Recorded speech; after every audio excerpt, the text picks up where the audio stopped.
Hi everyone, welcome to my channel, Sengia Tarot.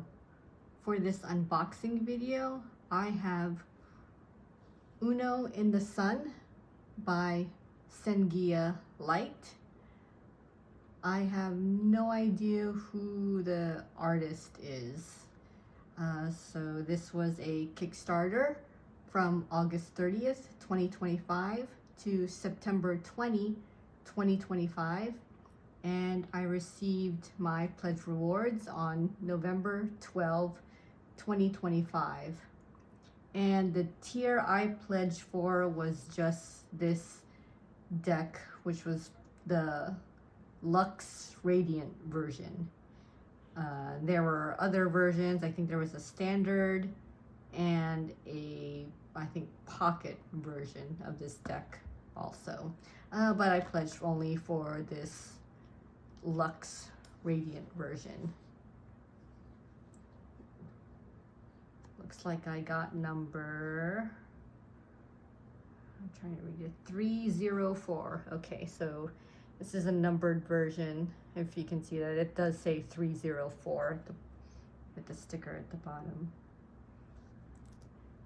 I hope the sticker isn't on top of the plastic. All right.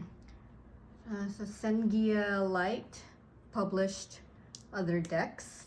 They did Epigraphic Tarot, Birds and Flowers, Puppy Garden. They also did Enlightenment Oracle decks. They published Sleepwalkers Lenormand, Valley of the Lambs Tarot, Unnamed Tarot, Starlit Gleanings Tarot, and Trail of Mind Tarot.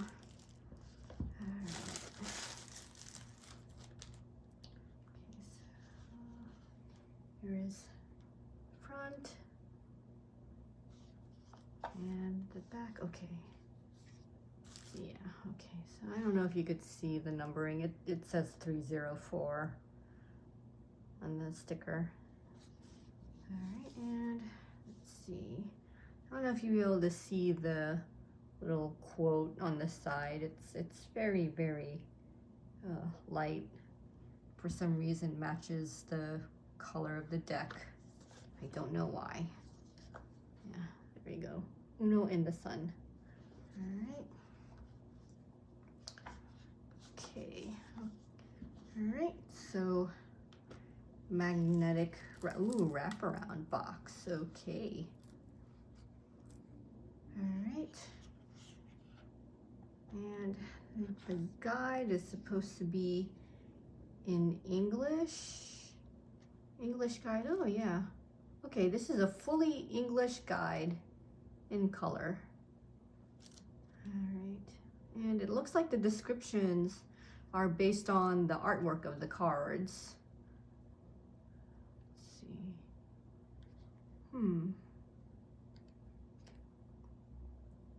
Oh, they even explain replacement cards. Okay. And the bonus card, the glimmer card. Okay, that's nice. Radiant edition. Okay, yeah. And the portable edition of the bonus. Okay, so each edition had its own bonus card. Oh, here we go. All right, series design. Here we go. Here's the, I guess, the artists involved, Loysen and Eutrema. I think that's how I pronounce those names. What else? Okay, yeah, an appendix. Okay, and so it looks like the artists involved are here in the English guide of Uno with the Sun. All right. Let's see. Ooh, okay.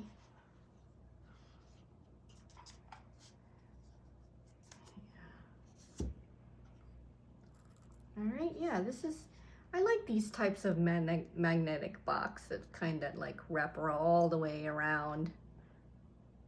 So, yeah. Yeah, this is a nice box. Ooh, yes, I like very much. Okay. And the guidebook, this is nice. Oh, and yeah, in the back of the guidebook. Okay. All right, so yeah, there's supposed to be 83 cards. Let's see, I guess Synergy is the extra card. Yeah, here we go, Synergy. Oh, 2 Glory cards. Ooh, they're colored differently. Okay, yeah, we'll go through that. Yeah, holographic gold edging. Okay, and here are the backs of the cards. Okay, and all these cards were hand drawn, no AI. And now that I know who the artists are, it's good to credit them for that. All right. So these are the 5 extra cards. Like 2 types of glory.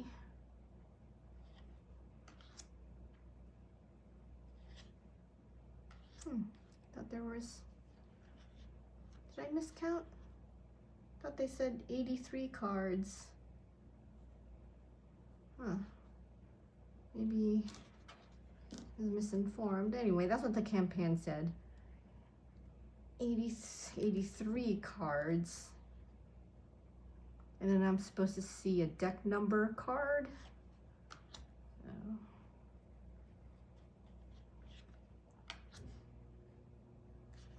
Did I do this right? Yeah. All right. And these are the standard size decks. 70 millimeters by 120 millimeters.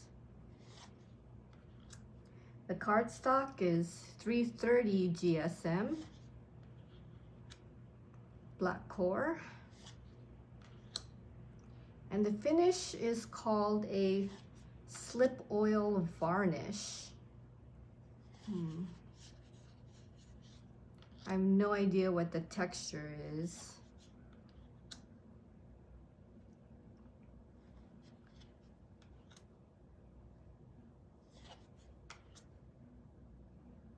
That's an interesting hangman.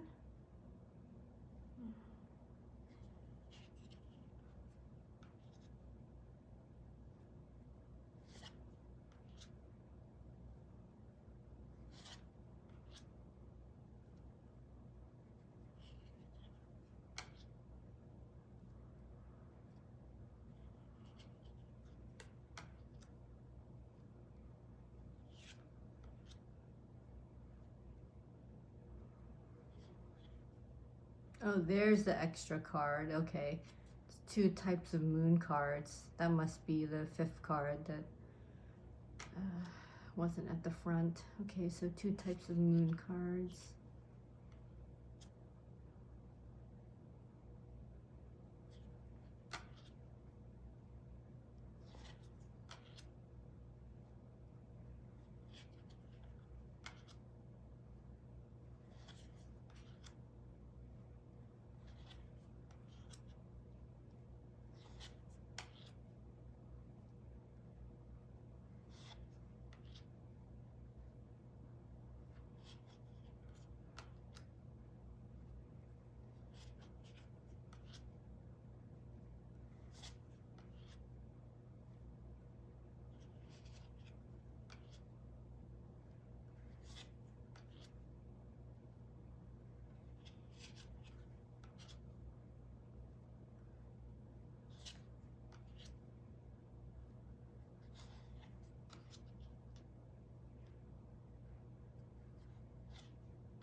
Okay, looks like this is the king.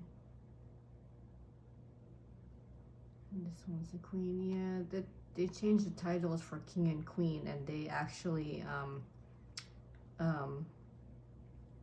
they don't really match.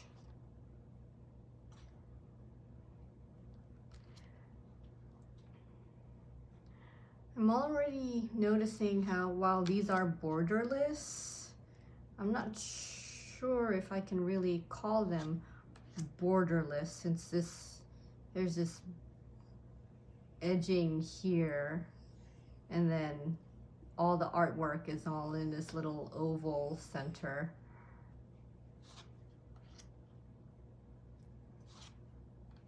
Yeah, see how it's very, I mean, it's, yeah, as I said, it looks borderless, but it kind of doesn't when it's got this outer edging here taking up a good portion of the artwork, of the design of the card.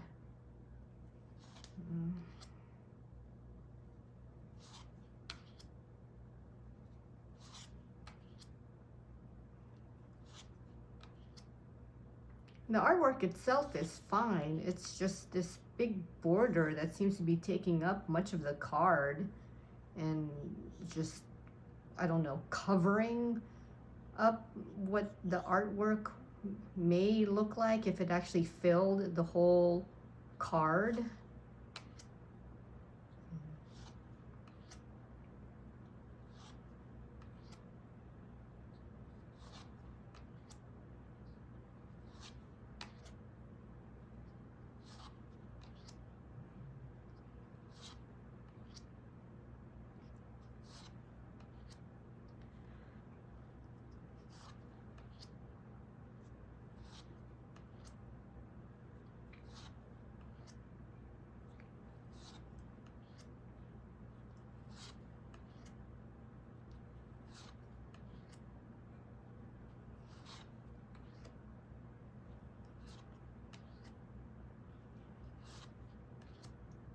All right, this is the king, and then the queen comes after.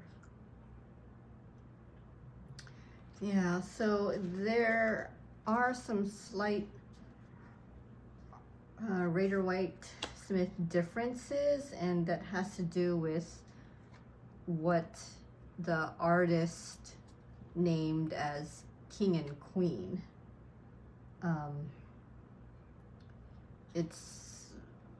It's a bit of a long explanation, and I think they explained it in the campaign, or at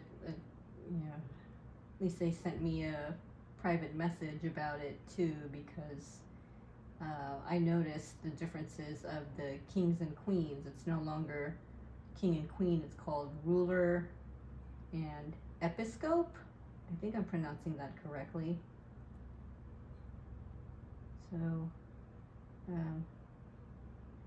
I want to read to you what the artist's explanation was for renaming them the way they are. It's just that they're different for each suit. Is yeah, I guess I kind of get why they do it. It's just that for beginners, I don't know if it would work well for a beginner reader.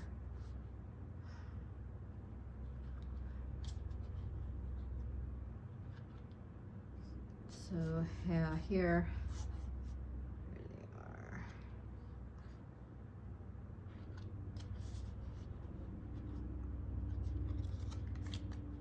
Okay, so these, ooh, yeah, this one. See, this, don't know if this may be confusing to some people. Why did I put it like that? It's definitely gonna confuse me. So at the top row, wait, I don't know if I got, okay. So this top row, these are all the queens of the suits. And at the bottom, these are all the kings. But for these two, for it looks like the wands and the swords, the kings are called rulers, and for the cups and the pentacles, the kings are called episcopes. And then it's just reversed. Oh wait, the queens. God, see, I don't even know who's like queens and kings anymore. But anyway, yeah, and for the kings, here, the wands and the swords are called episcopes, and the cups and the pentacles are called rulers. So even though this top row are queens in the traditional deck, and kings here, it's ruler, episcope, ruler, episcope, depending on, I think, the suit. And where is that explanation? I hate that I can't find it.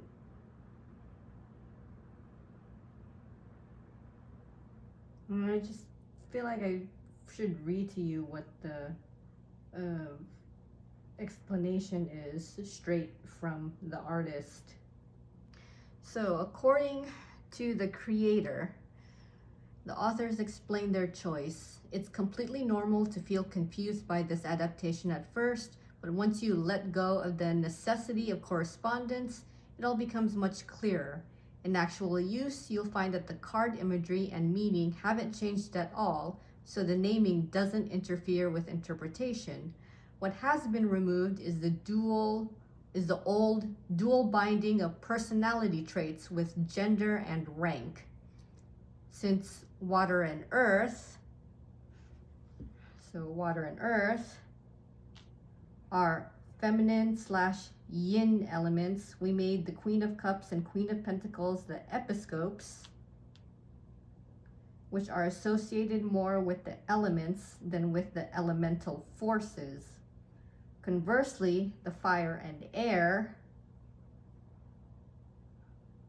are masculine/yang elements. So we assign the King of Wands and King of Swords as episcopes. The remaining ones are rulers, which are associated more with the elemental forces than the elements themselves. Sure, okay.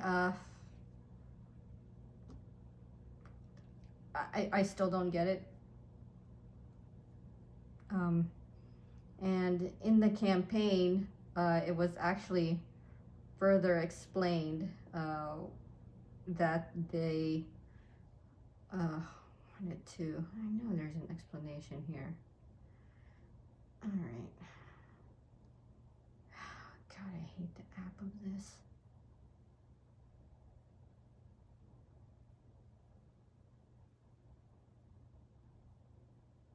Yeah, here we go. To move beyond gender binary, we are replacing king and queen and king with ruler and episcope. Ruler emphasizes mastery over elemental forces. Episcope highlights the spiritual application of these elements. And they go on to explain in the campaign page. It's just that if they wanted to move beyond gender binary, I would think that they would do the same for the cards in the major arcana. Like here, the High Priestess, the Empress and Emperor, and the Hierophant. Wouldn't they have also included moving away from gender binary in the major arcana? So this might confuse me as a beginner reader. Yeah, I guess I'm just not, maybe I'm just not ready for this. I don't know how it would take. I mean, the imagery is there. It's just the names. I mean, these are queens.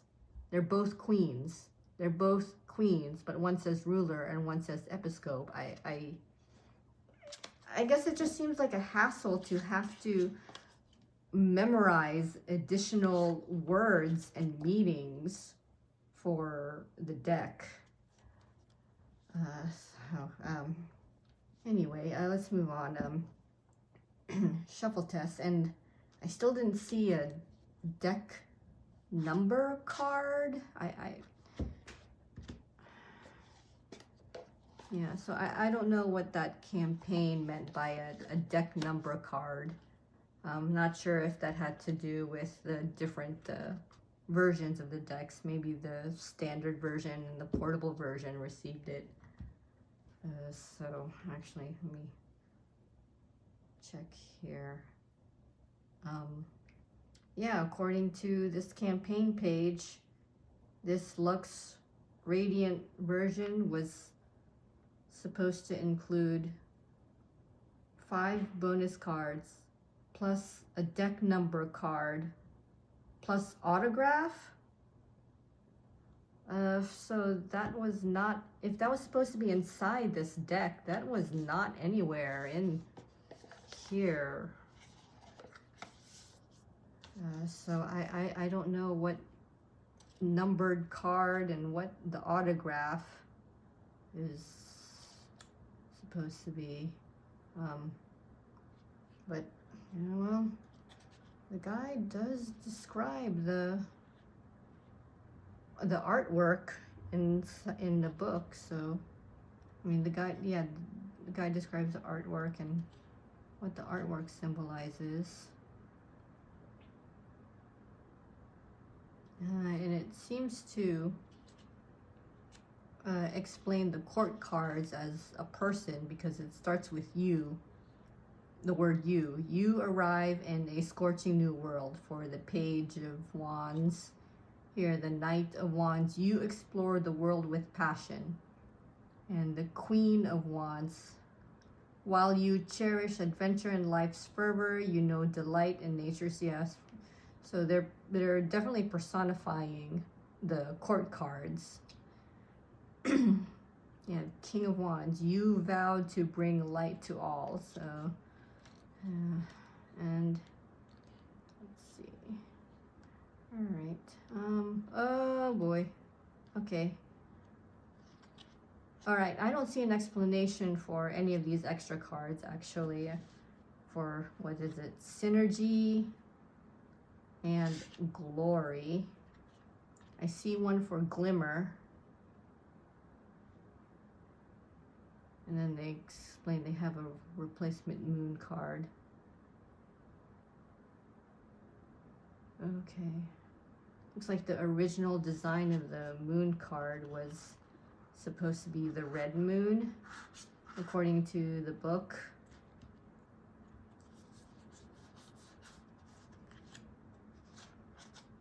Okay.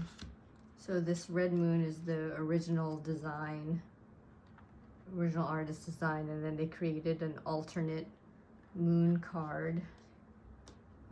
There's an explanation here. The readers may react differently to the original design, which features a red moon. Oh, okay. To better align with your practice, we present another design of which the palette softens the unsettling feelings of the original. All right. Okay. I didn't think I'd feel uneasy, but all right. Yeah, I think there's the I guess, I don't know if you call it issue, that there's no explanation for the Synergy or the Glory card in this book that I can see. Oh, Glory is here. Okay, Glory. Oh, it says it was for the Radiant edition, which is the lower edition of deluxe, I think. No, portable. Nope, I'm completely wrong. Okay. Well, it looks like Glimmer and Glory were for this Radiant edition, this edition here. And then Expanse is for the portable version. However, there is no explanation for what Synergy is supposed to mean, or what the artist's interpretation of Synergy is. Because I can't find it.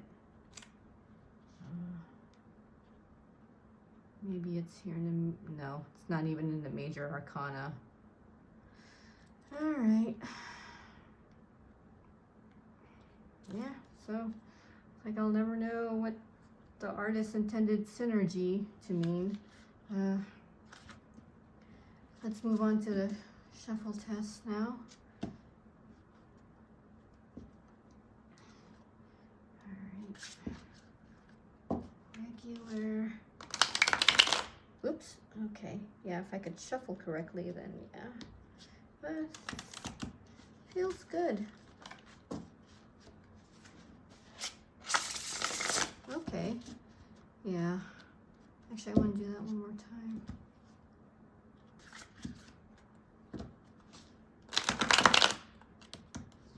Okay. All right. Hand-to-hand shuffle. Yeah, feels normal, I guess, for a 330 stock. Yeah. Okay. And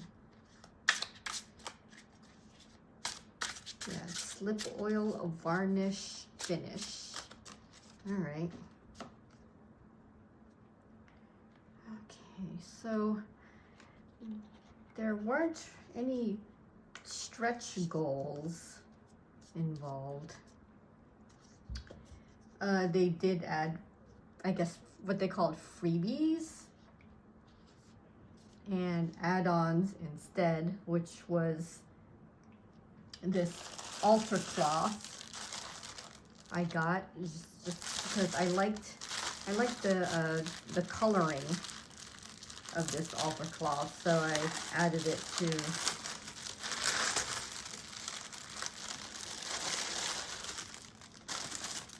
it to my pledge. So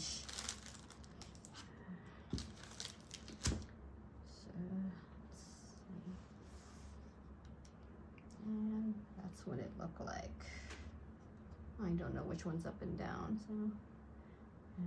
Alright. So this is the altar cloth that accompanied the deck. Alright.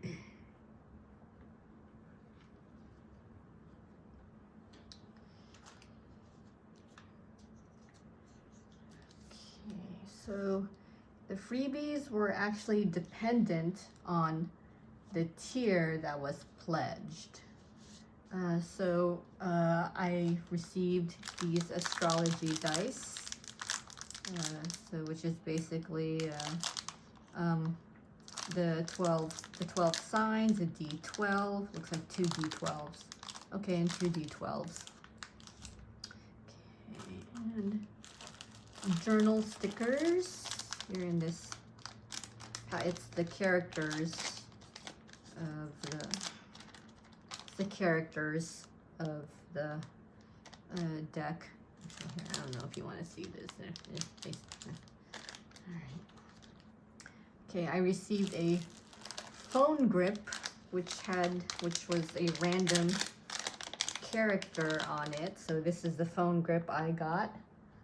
And this is supposed to be the Page of Pentacles character. I received a decision coin. Now, this is not a traditional coin. In the sense that there's no yes or no. That's what I mean by not traditional.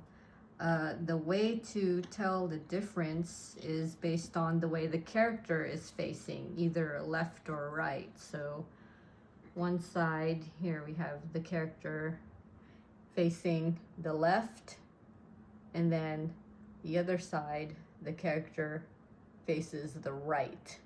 So that's how you would determine, I guess, what side is what. So even if you flip it, you're gonna have to turn it upright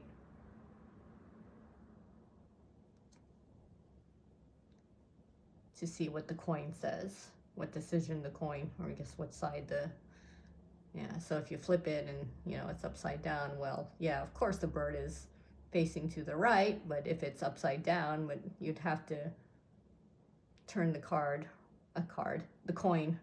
right side up to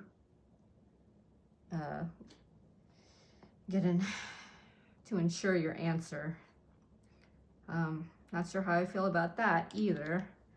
Usually I prefer just a yes or no, or a clear difference of logos maybe on each side, but yeah, that's what the coin is. So yeah, that's this is the deck. Oh, and also there was also a tarot pouch. This is specifically made for this Lux Radiant version. This style, this coloring. I think for the other decks, I think for the standard and portable version, the pouches are actually a different color. I think one is just a flat blue and the other is a flat gray, but a gray, like, why did I say gray? Actually, I don't remember what the coloring was for the other decks, but yeah, for this particular Radiant, Lux Radiant edition, it was this gradient version of this tarot pouch. Okay, so yeah, looks like I'm missing this deck numbered card because I don't see it among all this other stuff I just displayed. So, and I know I went through the entire deck, so yeah, that's no deck number. I don't know if this sticker on the box is supposed to be the number, but it's not in a deck number card as stated in the campaign. And an autograph, I don't really see an autograph. I didn't get anything autographed clearly, and I don't know by who, by the artist, by the creator. I don't know. I don't see anything here in this book. All right, so my first impressions are meh. I guess I knew about the renaming of the cards, and I thought maybe if I could get past that, I would like the deck, but I'm not sure if I can as a beginner reader. I'm not sure how I feel about it. I actually don't feel good about that. All right, well, that is the end of this video, and hope you got something out of it. Oh, and this deck is available at the Vermilion Collection, which I'll put as a link in the description. There were no freebies available at Vermilion. It would be the decks, all versions of the decks would be available. The cloth, the altar cloth is also available. And some of the accessories, I think it would be like this. I think the dice, they just added the dice. However, I don't think these are considered the freebies, so I don't think this phone holder will be available. I'm not sure if the coin, maybe the coin is available, but yeah, just very specific items will be available at the Vermilion Collection if you're interested. Alright, thanks for staying to the end of this unboxing video, and I'll see you in the next video.